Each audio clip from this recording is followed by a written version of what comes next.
মনে পড়ে যায় শৈশবের সেই কথাগুলো। কত স্মৃতি আছে এই স্কুল জুড়ে। আজ অনেক কিছু পরিবর্তন হয়ে গেছে। আমাদের প্রাণের প্রিয় সেই মাস্টারমশাইগুলো আজ আর নেই। কোথায় যেন সেই শৈশবের স্মৃতিগুলো লুপ্ত হয়ে গেছে।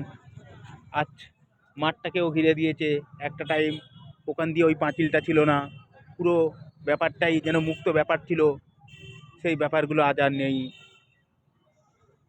তখন আমাদের পায়ে হাঁটা সেই মেঠো পথ দিয়ে আমরা আসতাম। আজ রাজ্য সরকারের তরফ থেকে ছোটো ছোটো বাচ্চাদের সেই সাইকেলগুলো দিয়ে সেই সাইকেল এখন জ্যাম করে দেওয়া হচ্ছে ভিতরটা। সেই আনন্দ, সেই হাসি, সেগুলো আর নেই। এখন শুধুই স্কুলের দিকে তাকালে শুধু রং বেরঙের রং, বিভিন্ন রকমের গাছপালা লাগানো, শুধু মানুষকে দেখানোর জন্য। সেই আনন্দ, সেই আগের মতো সেই টিচারগুলো আর নেই, যারা প্রাণ ভরে আমাদেরকে ভালোবেসে পড়াতেন এবং তাদের টিফিনগুলো আমাদের সাথে শেয়ার করে খেতেন। সেই সবগুলোই যেন হারিয়ে গেছে। তাই সকলের ভালোবাসা নিয়ে যদি আবার সেই শৈশবের দিন যদি আমরা ফিরে পেতাম, কতই না ভালো হতো। আপনাদেরও কি তাই মনে হয় যে আবার যেন সেই শৈশবে ফিরে যাই, সেই আনন্দগুলো আবার ফিরে পেতে চাই?